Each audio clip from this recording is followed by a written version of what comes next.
Para quienes nos escuchan hoy, imaginen este escenario. Un equipo de personas brillantes pasa 10 años enteros investigando algo. 10 años es muchísimo tiempo. Demasiado. Y gastan, digamos, $10 millones en una investigación que parece exhaustiva. Recopilan montañas de datos, publican gráficos impresionantes y al final del camino se dan cuenta de una verdad devastadora. Ay, no me digas. Respondieron a la perfección una pregunta que no importaba en lo absoluto. O peor aún, estaban haciendo la pregunta equivocada desde el día 1. O sea, todo ese tiempo, todo ese dinero, evaporado. Es una tragedia total. Y lamentablemente es una tragedia intelectual y financiera que ocurre mucho más a menudo de lo que la gente imagina, ¿sabes? ¿En serio? Sí, totalmente. Porque solemos creer que el mayor reto de la ciencia es encontrar las respuestas, cuando en realidad la parte donde la mayoría fracasa es en saber articular la pregunta. Y exactamente por eso estamos aquí hoy. En este análisis profundo, vamos a explorar por qué la ciencia más brillante, o incluso la resolución de problemas en una empresa, suele fracasar antes de siquiera arrancar. Así es.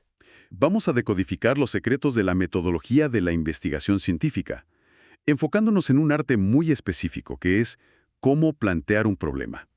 Para nuestra audiencia, hemos consolidado una serie de apuntes universitarios, específicamente de la Universidad de Ciencias Empresariales y Sociales, que usaremos como nuestro mapa para este viaje. Un material excelente, por cierto. Sí, muy detallado. Así que, bueno, vamos a desglosar esto. Revisando el material, me pregunto, ¿por qué insiste tanto en que pasar de una simple idea a un problema de investigación es un proceso tan estricto? Porque una idea, por muy genial que suene, digamos, en una charla de café con amigos, es un ente completamente etéreo. Es abstracta. Claro, está en el aire. Exacto. Plantear el problema significa obligar a esa idea a aterrizar en la realidad empírica. No es un simple trámite burocrático de llenar un formulario para la universidad. Ajá. Es literalmente la construcción del lente óptico a través del cual vas a mirar el mundo.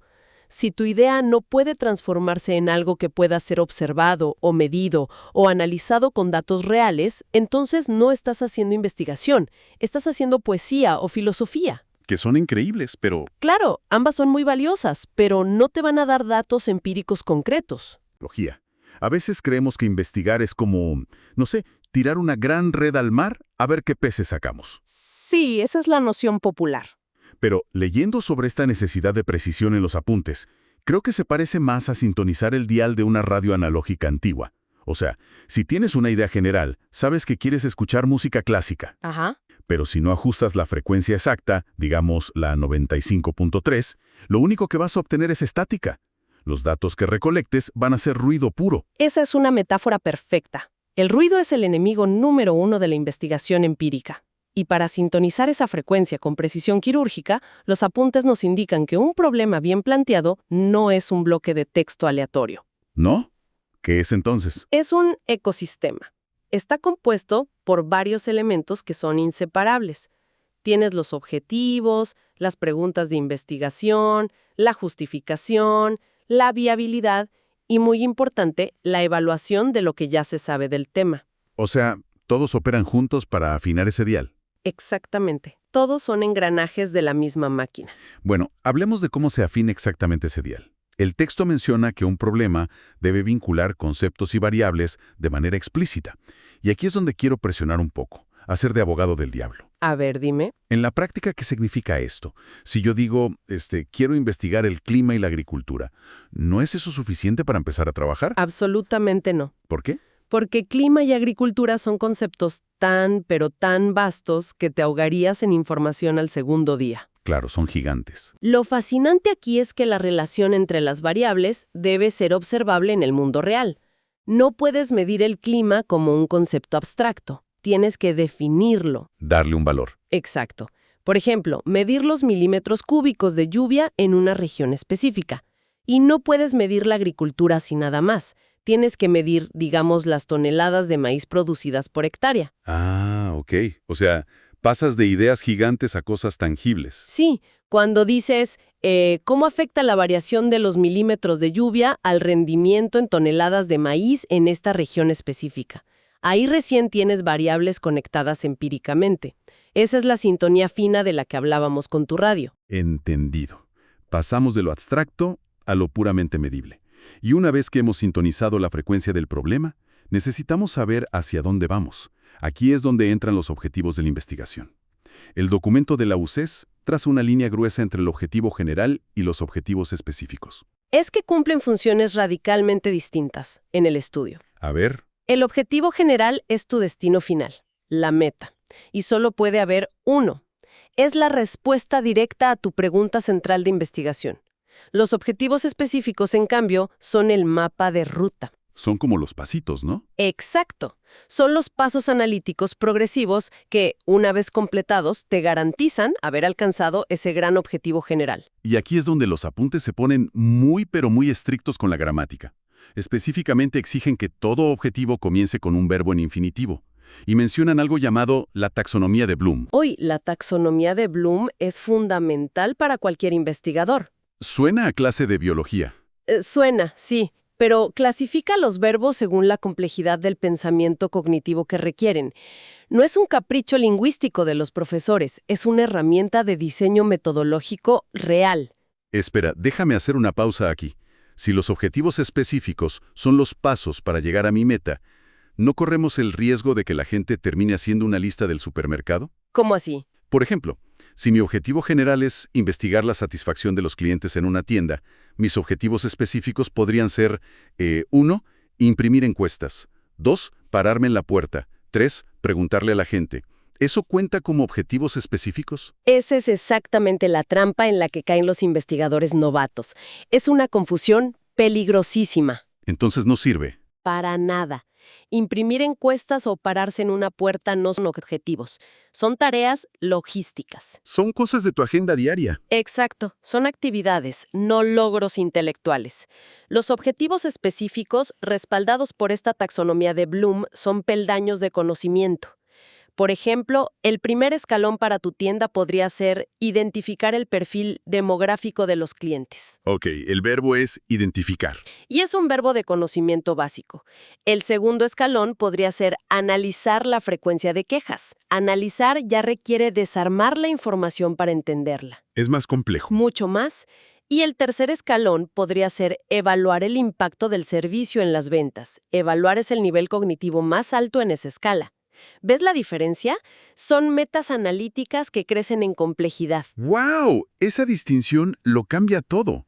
Son peldaños de conocimiento, no tareas administrativas ni de secretaría. Así es. Y para construir ese objetivo general principal, el material nos da una fórmula que parece casi matemática. Es verbo, más variables, más unidad de análisis, más contexto. Es una fórmula infalible. Déjame leer el ejemplo que dan, porque es bastante denso. El objetivo es, y cito textual, analizar los factores de riesgo asociados a la morbimortalidad materna extrema en un hospital de referencia en el periodo 2020 al 2024. Es un objetivo muy bien estructurado. Bueno, detengámonos ahí. Morbimortalidad materna extrema. O sea, eso es un trabalenguas académico. Traduzcamos eso para los mortales que nos escuchan. Básicamente, estamos hablando de estudiar por qué las mujeres sufren complicaciones graves de salud o fallecen durante el embarazo o el parto, ¿correcto? Exactamente. Usan ese término técnico clínico, obviamente, pero la estructura de la fórmula es lo verdaderamente brillante. Fíjate cómo encajan las piezas. A ver, El verbo de Bloom es analizar. Las variables son los factores de riesgo y esa morbimortalidad.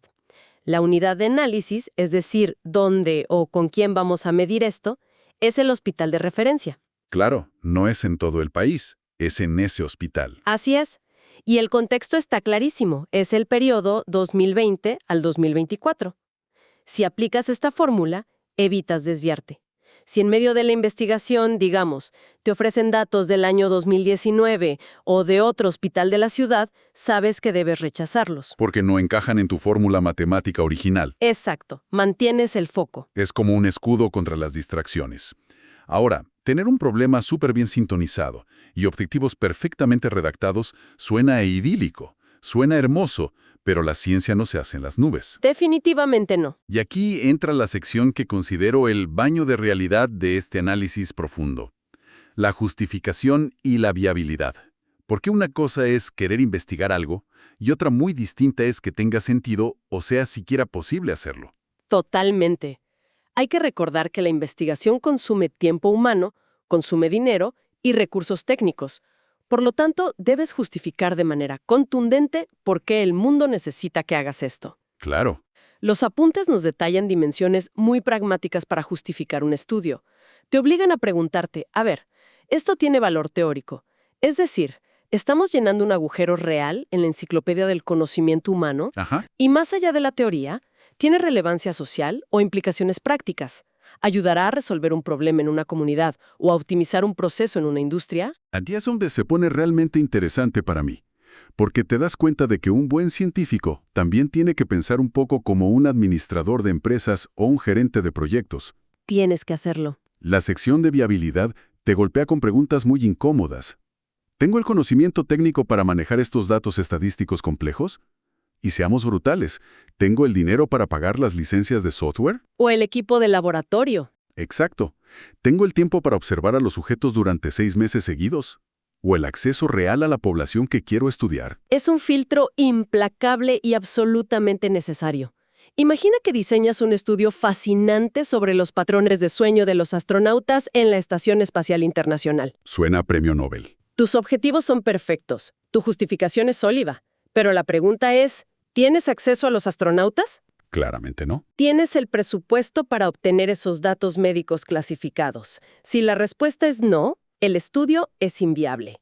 Y un estudio inviable, sin importar cuán noble o brillante sea la premisa, simplemente no debe plantearse. Y a este filtro de recursos se le suma otro filtro intelectual que menciona el texto. Evaluar las deficiencias en el conocimiento. Si conectamos esto con el panorama general, me parece que es una de las habilidades de pensamiento crítico más ignoradas hoy en día. Sin duda.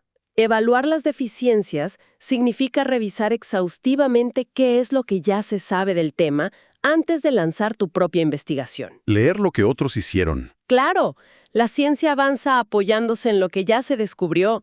Es absurdo y un desperdicio enorme gastar recursos para descubrir una correlación que ya fue demostrada hace 10 años por 3 universidades distintas. Inventar la rueda otra vez. Exacto.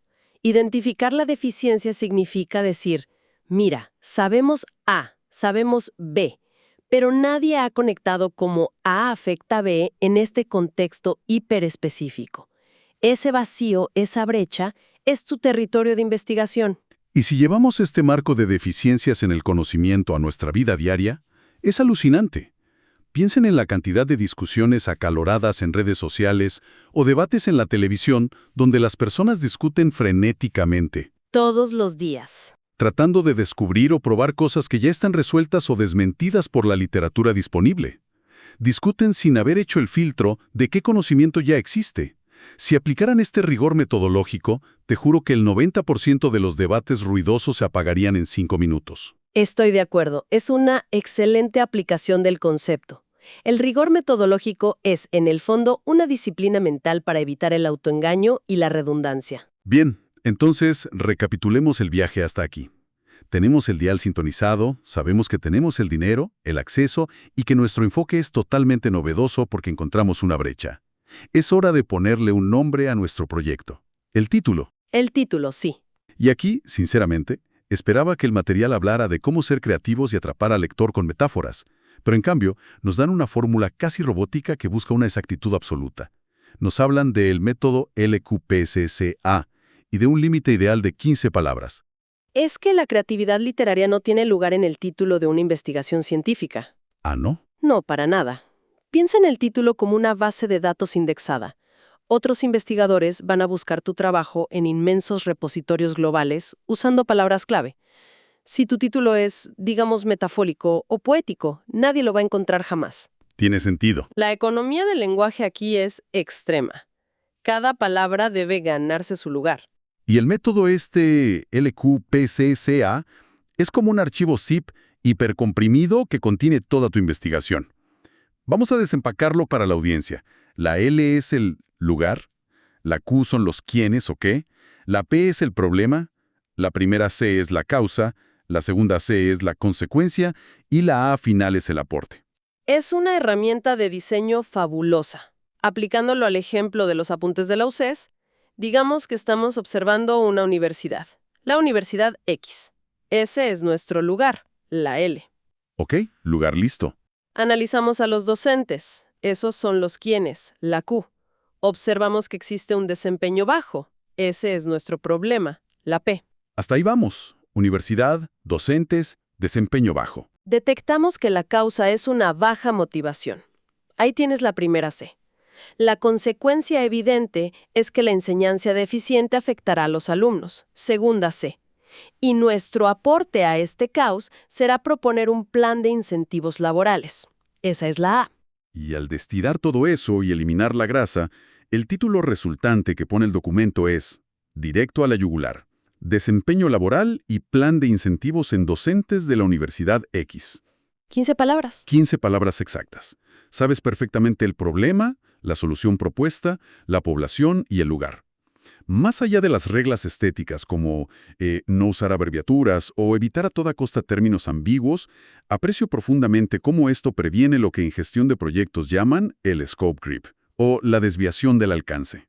Totalmente. Tu estudio podría exigirte que hables de tecnología, de nutrición infantil, de infraestructura, de todo. El título es tu contrato blindado. Exactamente.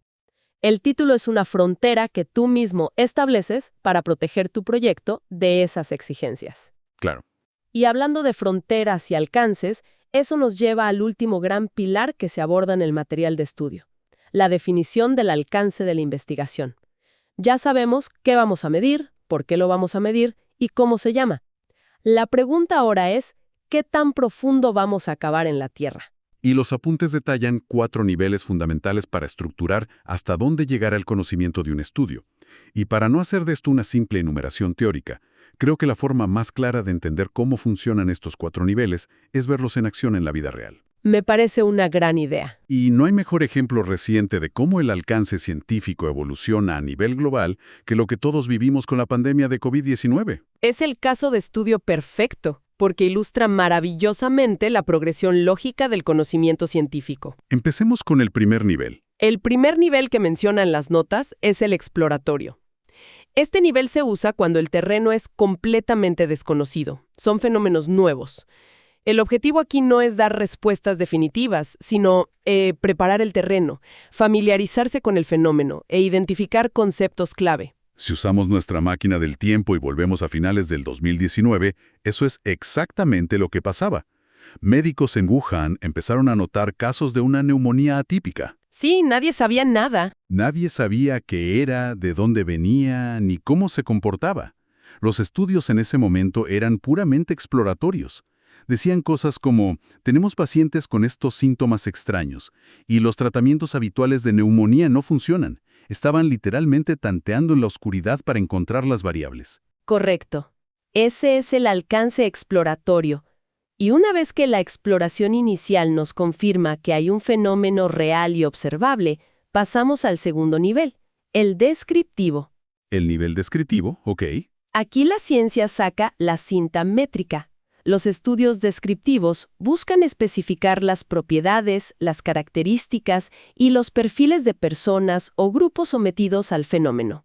Básicamente, se trata de medir con la mayor precisión posible. Siguiendo con la analogía de la pandemia, esto fue lo que sucedió a principios de 2020. Ya sabíamos que había un nuevo virus. Los estudios descriptivos nos empezaron a dar la foto clara. Decían, el 80% de los pacientes presenta fiebre, el 50% reporta pérdida del olfato y del gusto. El virus tiene un periodo de incubación de 5 a 14 días. Describieron al monstruo de pies a cabeza. Literalmente. Pero describir no explica las relaciones subyacentes, lo cual nos lleva al tercer nivel. Que es el nivel correlacional. Aquí damos un salto enorme en la complejidad metodológica. Ya no nos conformamos con describir eventos aislados. Queremos saber cómo se comportan dos o más variables juntas. Empiezan a cruzar los datos. Exacto. Asociamos conceptos para ver si están vinculados. Y lo más poderoso de este nivel correlacional es que nos permite empezar a hacer predicciones.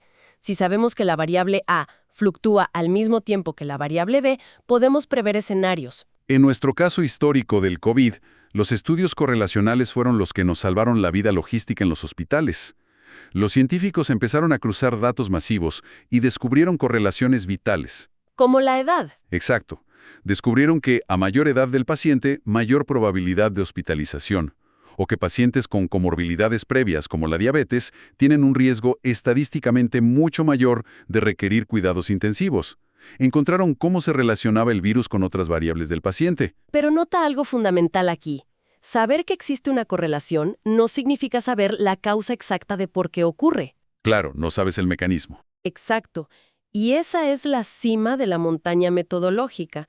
El cuarto y último nivel, el alcance explicativo.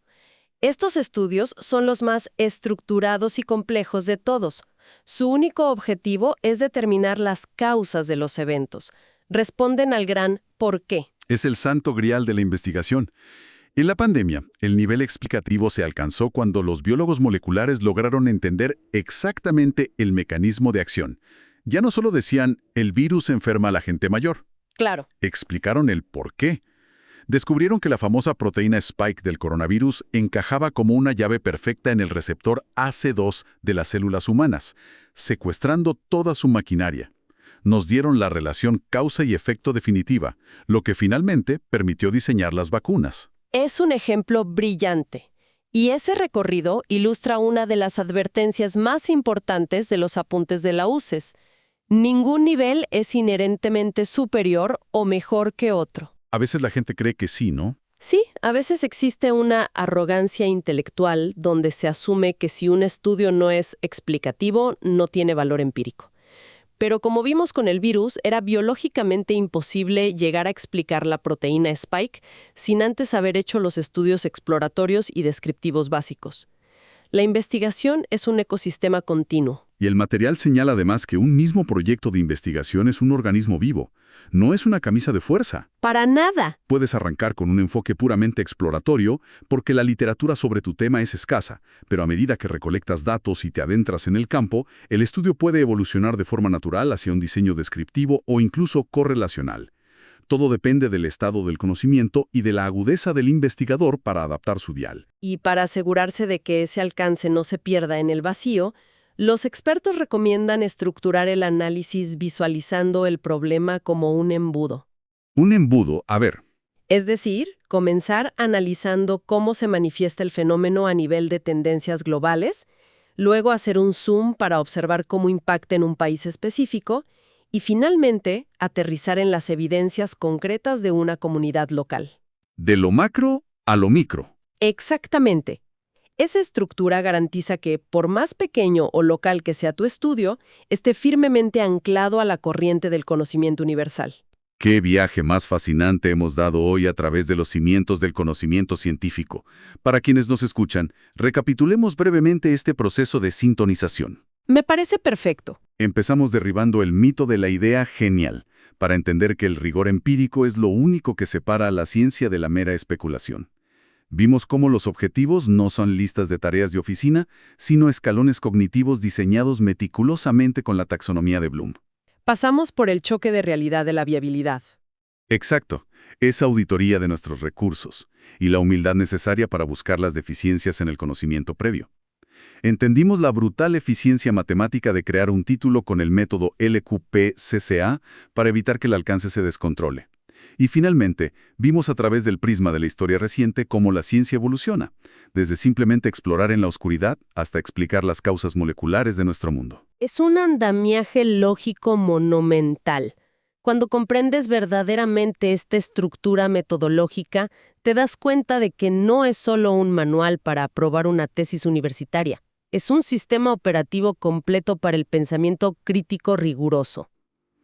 Y eso, precisamente, nos lleva a un pensamiento final. Quiero dejar a nuestra audiencia con una idea para reflexionar a partir de todo lo que hemos desglosado hoy. Hemos visto el nivel de hiperprecisión, la exigencia de variables claras, la necesidad de justificación real y la evaluación de conocimientos previos que la ciencia demanda para considerar que un problema es digno de ser abordado. Un filtro altísimo. Ahora, imaginen por un momento que aplicáramos este mismo filtro, esta misma estructura implacable a las discusiones de nuestro día a día. Piensen en los acalorados debates políticos en la televisión, en las infinitas discusiones tóxicas en las redes sociales, o incluso en las reuniones tensas dentro de una empresa. Sería un mundo muy distinto. ¿Qué pasaría si exigiéramos que cada argumento estuviera sintonizado empíricamente? Si preguntáramos, oye, ¿tienes la viabilidad para proponer esa solución? ¿Estás simplemente explorando una queja vaga o puedes explicar la causa real con datos? Gran pregunta. ¿Cuántos de los grandes problemas cotidianos que nos causan ansiedad y polarización se desmoronarían al instante simplemente al darnos cuenta de que están pésimamente planteados desde el principio? Les invitamos a usar este marco mental no solo para entender la ciencia académica, sino para auditar la información del mundo que nos rodea. Porque a veces, la respuesta que tanto buscamos está escondida en la precisión de la pregunta que nos negamos a hacer. Nos escuchamos en la próxima Inversión Profunda.